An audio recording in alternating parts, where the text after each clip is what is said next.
हाँ तो brilliant students, class 12 physics chapter आपका है इलेक्ट्रोस्टैटिक पोटेंशियल एंड कैपेसिटेंस से पार्ट आज आपका है 14। इसमें हम लेकर आए हैं capacitance of a parallel plate capacitor with a dielectric medium, जिसका डाइलेक्ट्रिक मीडियम क्या मानेंगे आप? कैपिटल के मानेंगे।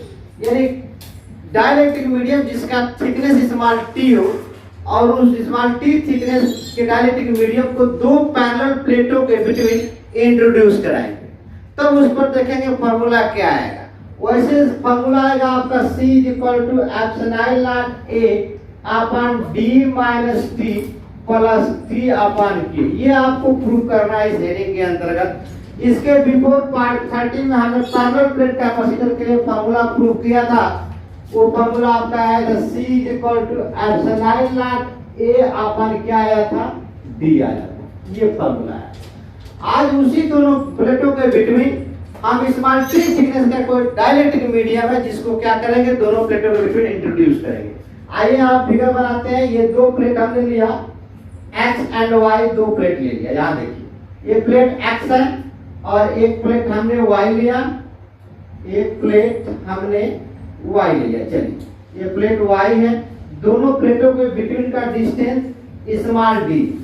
इस प्लेट y को अर्थ से कनेक्ट कर दिया और प्लेट x को पॉजिटिव चार्ज प्लस q से हमने क्या कर दिया? कनेक्ट कर दिया। यहाँ पर प्लस q चार्ज हो गया। जब इसको अर्थ से हमने कनेक्ट कर दिया तो इस पर चार्ज कैसा हो जाएगा? नेगेटिव। अर्थ में पोटेंशियल कैसा होता है या चार्ज कैसा होता है? तो आपका नेगेटिव। ऐसे x प्लेट को किससे कनेक्ट कर दिया गया है? पॉजिटिव चार्ज से, यानी पॉजिटिव चार्ज करंट इसको दिया गया है। तो यहां पर हम कह सकते हैं कि late x and y be a two plates of a parallel plate capacitor at a distance small d apart। दोनों पैरेलल प्लेटों कैपेसिटर को स्मॉल d डिस्टेंस apart पर हमने क्या किया? प्लेस किया। अब कह सकते हैं कि सपोज आ स्लैब हमने माना एक स्लैब लिया। यहाँ देखिए, एक स्लैब लिया जिसका थिकनेस स्मॉल टी है। इस स्लैब का थिकनेस स्मॉल टी है और डाइलेक्ट्रिक कांस्टेंट क्या है? के है। तो कह सकते हैं suppose a slab of dielectric constant capital K and thickness small T, bracket में क्या कहेंगे? Small T less than small D, is introduce between the two plate. दोनों प्लेटों के बिटवीन क्या किया है? हमने इंट्रोड्यूस किया है। अब दोनों प्लेटों x और y दोनों प्लेटों की एरिया क्या है? Capital A। दोनों प्लेटों की एरिया सेम है, यानी बोल सकते हैं कि area of each plate capital A and separation between two plates is small d। अब देखिए, जब स्मॉल t थिकनेस का डाइलेक्ट्रिक मीडियम आप इस दोनों पैरेलल प्लेटों को बिटवीन इंट्रोड्यूस करेंगे तो पोलराइजेशन के कारण यहाँ पे चार्ज हो जाएगा आपका नेगेटिव, इस साइड नेगेटिव हो जाएगा और इस साइड चार्ज क्या हो जाएगा? आपका पॉजिटिव हो जाएगा। इधर पॉजिटिव चार्ज हो जाएगा, इधर क्या हो जाएगा? नेगेटिव। जब ये आपने नहीं रखा तो यहाँ से इलेक्ट्रिक फील्ड इंटेंसिटी अपीयर होगी और नेगेटिव फील्ड की तरफ क्या होगी? आपका टर्मिनेट होगी। जैसे ये दो पैरेलल प्लेट है, यहाँ पर चार्ज पॉजिटिव है और यहाँ पर चार्ज नेगेटिव है, तो इनके बिटवीन इलेक्ट्रिक फील्ड इंटेंसिटी क्या होगी? यूनिफॉर्म होगी, इक्वी डिस्टेंस पे होगी। क्या होगी? इक्वी डिस्टेंस पे होगी, यूनिफॉर्म होगी।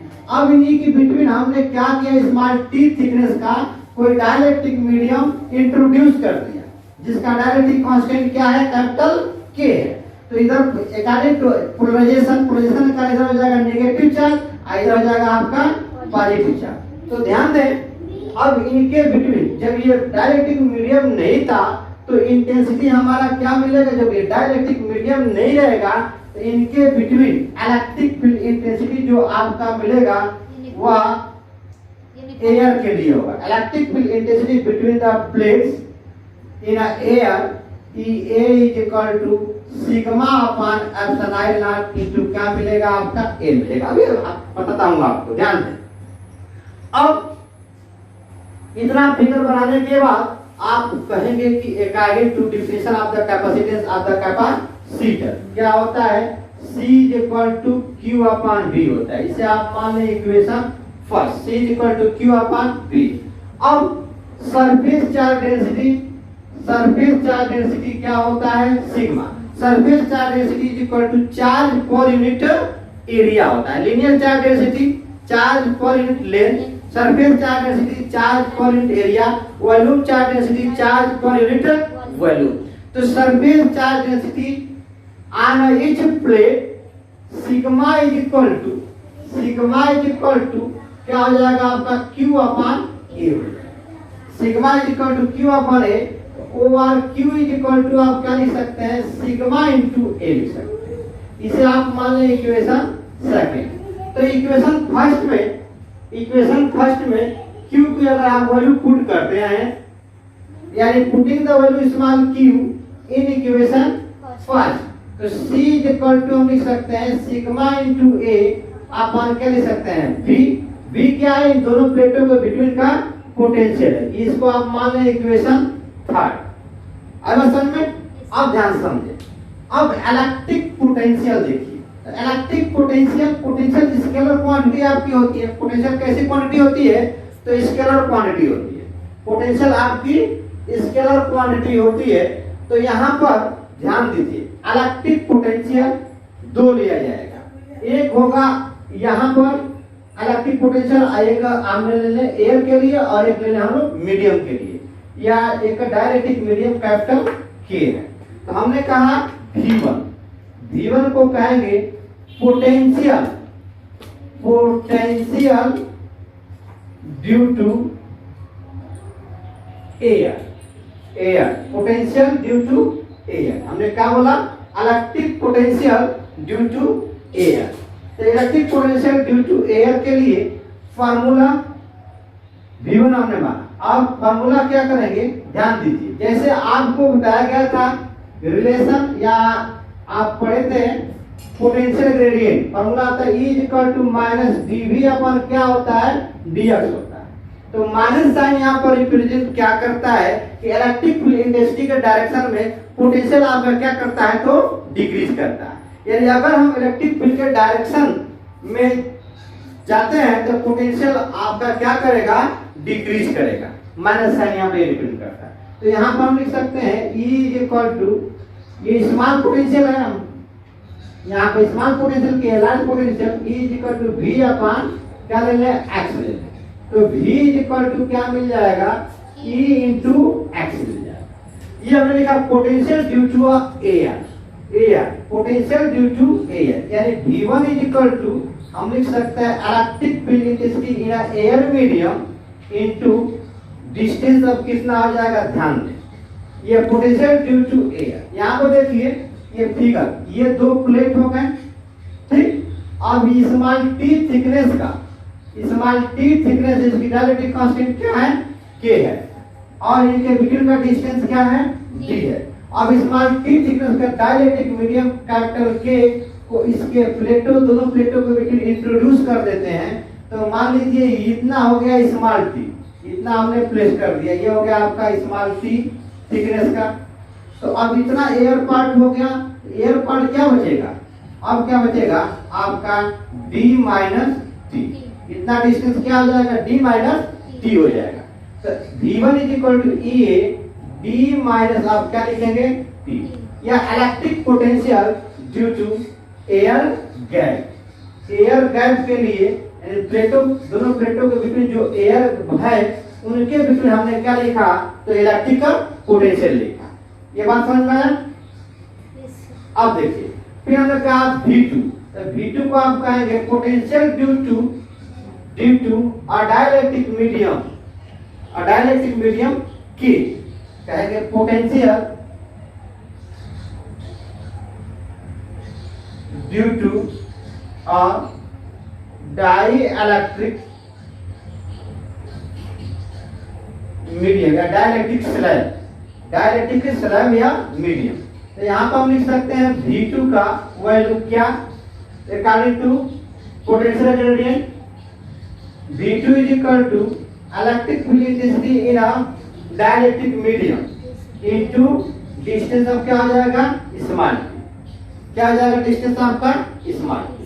ठीक है, इसे मैं मिटा देता हूं, ध्यान दीजिए। तो इलेक्ट्रिक पोटेंशियल हमने लिखा, यहाँ इलेक्ट्रिक पोटेंशियल लिखा। अब इलेक्ट्रिक पोटेंशियल कैसी क्वांटिटी है आपकी स्केलर, तो therefore net potential between plates x and y, net potential between plates x and y, v is equal to, हम लोग क्या लिखेंगे, v is equal to v1 plus v2, v is equal to क्या लिखेंगे, v1 plus v2, यानी now potential between the plates, now potential between the plate, दोनों प्लेटों के बिटवीन का पोटेंशियल। तो v1 क्या है इन एयर के लिए है, तो v1 इज इक्वल टू यहाँ पर क्या लिखा, EA ब्रैकेट में बोलिए d minus T plus v2 medium के लिए EM इंटू क्या हो गया t, ये हो गया t। अब देखिए इलेक्ट्रिक फील्ड इंटेंसिटी इन प्लेट के कारण, ये मीडियम के डायरेक्टिव मीडियम का इंटेंसिटी इधर होगी और एयर के लिए इंटेंसिटी किधर होगी, इधर होगी। लेकिन electric field intensity in a dielectric medium, इसके लिए फॉर्मूला आ जाएगा इंटेंसिटी का मीडियम के लिए sigma upon epsilon not into K. Electric field intensity between the plates of the capacitor with air, तो एयर के लिए क्या हो जाएगा, EA लिखेंगे, एयर के लिए क्या लिखेंगे, EA। एयर के लिए K की वैल्यू क्या होती है 1, तो क्या आ जाएगा सिग्मा अपॉन एप्सिलॉन नॉट हो जाएगा, सिग्मा अपॉन क्या हो जाएगा एप्सिलॉन नॉट। यानी इलेक्ट्रिक फील्ड इंटेंसिटी हम कह सकते हैं, electric field intensity between the dielectric medium EM is equal to sigma upon epsilon naught के, और in air EA is equal to sigma upon epsilon naught. तो यहाँ पर लिखेंगे E की value sigma upon epsilon naught d minus t plus electric field intensity in a dielectric medium, क्या लिखेंगे sigma upon epsilon not into क्या हो गया स्मॉल t हो गया। अब आप यहाँ पर देख सकते हैं सिग्मा पर एप्सिलॉन नॉट क्या है, कॉमन है, तो सिग्मा पर एप्सिलॉन नॉट हमने बाहर ले लिया, तो बचा हमारा d minus t plus t upon k बचा, और ये क्या हो गया इलेक्ट्रिक पोटेंशियल। तो ये इक्वेशन थर्ड हो गया। अब इसको हम लोग कहेंगे इक्वेशन 4। ठीक है, अब इक्वेशन 4 और इक्वेशन थर्ड को आप देखें। ठीक, यहाँ पे भी दिखाई दे रहा है, यहाँ पर भी दिखाई दे रहा है, तो putting the value v in equation third लिख सकते हैं, put the value v in equation क्या थर्ड। तो c is equal to sigma into epsilon naught, sigma into a upon b, क्या है sigma upon epsilon naught d minus t plus t upon क्या हो गया आपका k हो गया। अब ये सिग्मा से सिग्मा क्या हो जाएगा कैंसिल, ये एप्सिलॉन नॉट कहाँ चला जाएगा ऊपर, यानी epsilon not into a upon d minus t plus t upon क्या हो जाएगा k। ठीक है, यही चीज हमको रिजल्ट चाहिए था। शुरू करने से पहले हमने बताया था कि दोनों प्लेटों के बिटवीन जब स्मॉल t थिकनेस का कोई डाइलेक्ट्रिक मीडियम इंट्रोड्यूस किया जाएगा, तो उसके लिए फॉर्मूला हम लोग डियर स्टूडेंट प्रूव करेंगे, c is equal to epsilon naught a upon d minus t plus t upon k। यहाँ हो गया आपका प्रूफ हो गया। इसे ध्यान से समझें, एक बार और बात समझिए। हमने कंसीडर 2 प्लेट्स लिया x एंड y, दोनों प्लेटों के बीच का डिस्टेंस क्या था स्मॉल d। अब उसके बाद हमने दोनों प्लेटों का एरिया क्या माना, सेम माना। ठीक है, small capital A equal to area of the each plate, दोनों प्लेटों की एरिया क्या है A है, और दोनों प्लेटों के बीच का सेपरेशन क्या है स्मॉल d है। ठीक है, अब इसके बिटवीन हमने स्मॉल t थिकनेस का कोई डाइलेक्ट्रिक मीडियम क्या किया, इंट्रोड्यूस किया। क्या किया, इंट्रोड्यूस किया। तो पोलराइजेशन का कारण इधर इस साइड हो जाएगा नेगेटिव, इस साइड हो जाएगा आपका पॉजिटिव। जब ये नहीं था तो इलेक्ट्रिक फील्ड इंटेंसिटी इधर से अपीयर हो रही थी, इधर क्या हो रही थी आपका टर्मिनेट हो रही थी। तो फॉर्मूला आपका c = a अपॉन d आ रहा है। ठीक है, तो हमने खाली definition of the capacitance of the capacitor C is equal to क्या माना Q अपॉन B, इसको माना इक्वेशन फर्स्ट। फिर हमने कहा कि surface charge density sigma, surface charge density जैसे मान लीजिए ये सीट है, एक इधर है ये सीट है और एक ये सीट है, तो इनके लिए सरफेस चार्ज डेंसिटी का फार्मूला क्या होगा, charge per unit area. Surface charge sigma is equal to charge per unit area. तो charge is equal to surface charge density into area, इसको इक्वेशन सेकंड मान लिया। अब इस Q की वैल्यू इस इक्वेशन फर्स्ट में क्या किया, पुट किया, तो C is equal to sigma into A upon क्या मिला B, जिसको हमने इक्वेशन थर्ड लिया। अब हमने क्या किया, ध्यान दीजिए, ये दो पहले प्लेट ये था जिनका सेपरेशन क्या था, स्मॉल d था, ध्यान समझिए, स्मॉल d सेपरेशन था, इसको और से कनेक्ट किया था और इसको हमने पॉजिटिव चार्ज दे दिया था, तो यह पर्सन क्या आ जाएगा, माइनस नेगेटिव चार्ज हो जाएगा जब इसको और से कनेक्ट करेंगे। तो इनके बिटवीन इलेक्ट्रिक फील्ड इंटेंसिटी आपका मिलेगा सिग्मा अपॉन एप्सिलॉन नॉट मिलेगा, क्योंकि यह एयर में, इसमें है एयर, और इलेक्ट्रिक फील्ड का इंटेंसिटी आपका ये हो जाएगा, क्योंकि इधर हो जाएगा पॉजिटिव चार्ज और इधर हो जाएगा नेगेटिव चार्ज। पार्ट 13 आप जाकर देखें, मैं इसका पार्ट 13 का आपका लिंक डिस्क्रिप्शन बॉक्स में दे दूंगा, वहां से आप जाकर देख सकते हैं। तो यहाँ पे हमने क्या किया, एयर के लिए इलेक्ट्रिक फील्ड इंटेंसिटी का फॉर्मूला ये लिखा, ठीक है। अब जब इसमें स्मॉल टी थिकनेस का कोई डायरेक्ट्रिक मीडियम इंट्रोड्यूस किया, तो मान लीजिए आपने बीच में इंट्रोड्यूस कर दिया, तो यहाँ पे इंट्रोड्यूस किया जिसका थिकनेस क्या है, स्मॉल टी है, और डायरेक्ट्रिक कांस्टेंट क्या है, कैपिटल के। अब ध्यान दें, तो थोड़ा मैं समझाने के होता हूँ, इसको इधर धसका दें, इसको इधर लेके चले जाएं, पहले इस साइड रखते हैं, तो बाकी का जो डिस्टेंस बचेगा इसको यहाँ रखते हैं, ये स्मॉल टी थिकनेस हो गया, जिसकी डायरेक्ट्रिक कांस्टेंट क्या है, के है। तो पहले डिस्टेंस d था, अब ये डिस्टेंस कितना आ जाएगा, d माइनस t हो जाएगा, d माइनस क्या हो जाएगा, t हो जाएगा, ठीक है।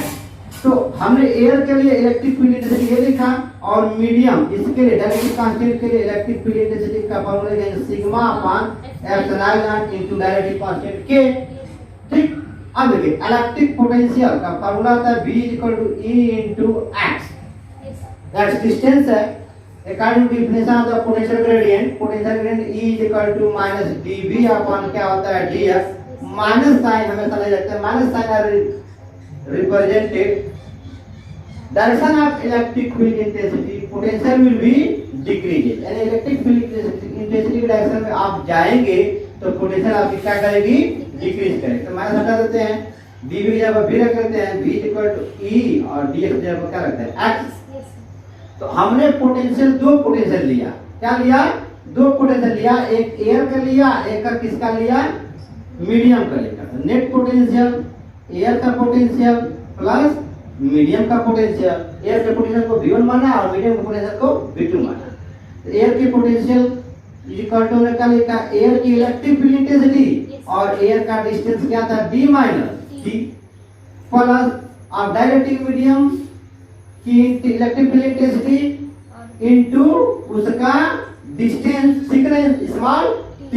अब E is equal to sigma upon का रखा है epsilon naught d minus t, और electric field intensity in dielectric medium sigma upon epsilon naught k into t। तो इस तरह से हमने क्या किया, फार्मूला को यहाँ पर देखिए, यहाँ लाया हूँ यहाँ पर, और सिग्मा अपॉन एप्सिलॉन नॉट को बाहर ले लिया, और उसके बाद इस इक्वेशन को, इस इक्वेशन से, यानी इस इक्वेशन से इलेक्ट्रिक पोटेंशियल का वैल्यू इक्वेशन थर्ड में हमने क्या कर दिया, पुट कर दिया। तो फार्मूला हम लोग का C equal to sin A upon d minus t plus t upon k, ठीक है। तो अब यहाँ तक यही रहने देते हैं, इसका रिमेन्स पार्ट जो है स्पेशल केसेस हम लोग देखेंगे पार्ट 15 में, पार्ट किसमें देखेंगे, 15 में, ठीक है। तो इसे आप वीडियो को पॉज करके नोट कर लें, ठीक है। नेक्स्ट लेक्चर में मिलेंगे स्पेशल केस के साथ पार्ट 15।